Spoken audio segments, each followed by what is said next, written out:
Hi and welcome to Axis Direct Opening Bell, your essential pre-market podcast. In just minutes, get key global updates, overnight trends and market moving factors that set the tone for the day.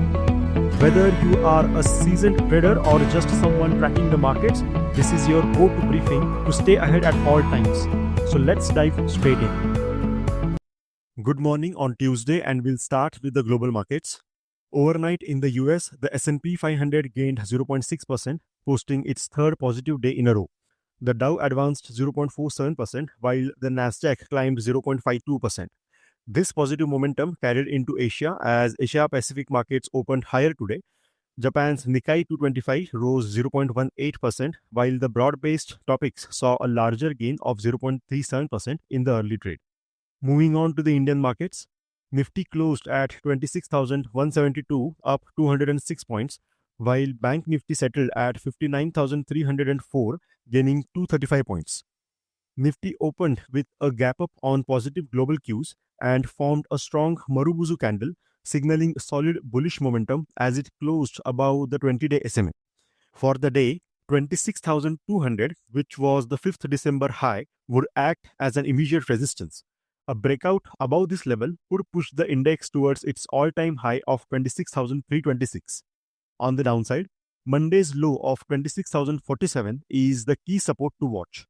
A break below this may invite profit booking, with the index likely to move towards the gap-fill zone near 25,993.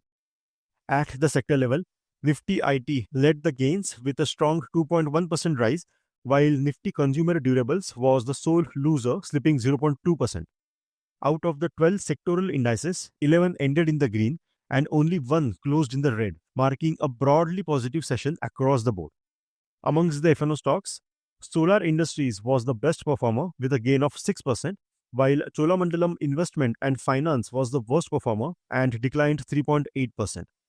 On derivatives, yesterday's session featured a remarkable display of market grit as participants successfully orchestrated a high-impact tactical recovery. While foreign institutional flows registered a modest withdrawal of 457 crore, which extended the monthly net outflow to 8,985 crore, the derivatives segment displayed a spirited reversal. Nifty futures surged by 168 points, which was complemented by a 204 points climb in Bank Nifty.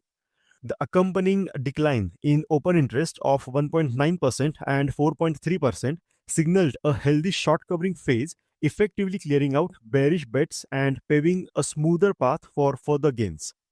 The underlying sentiment strengthened significantly as Nifty put-call ratio rose to a robust 1.42 from 1.13, while the Bank Nifty PCR improved to 0.87.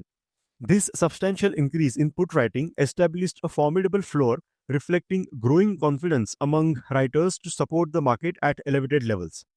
Simultaneously, the FII long-short ratio improved to 0.13, indicating that institutional desks were constructively pivoting towards a net long stance even as retail participants maintained a more defensive posture. With India VIX remaining anchored at a calm 9.68, the volatility landscape appeared exceptionally stable, despite the rupee settling at 89.65. Ahead of today's weekly expiry, the concentration of open interest identifies 26,000 as a bedrock of support and 26,300 as a target for a potential breakout.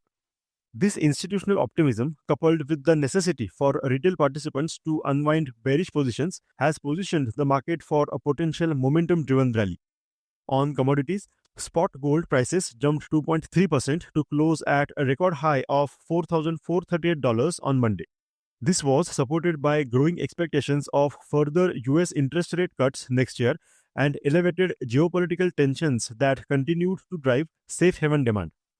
Markets are pricing in 2 rate cuts by the Federal Reserve in 2025, despite mixed signals from recent labor and inflation data. Technically, the price structure remains bullish with upside potential towards the level of $4,500. WTI crude oil rose over 2.5% to around $57.74 per barrel. This was on account of geopolitical risks reviving supply concerns following United States action against tankers carrying Venezuelan crude.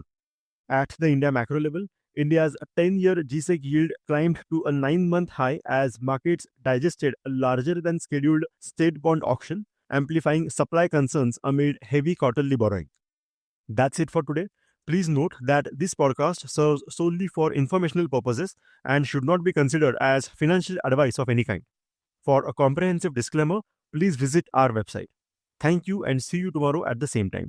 Investments in securities market are subject to market risks. Read all the related documents carefully before investing.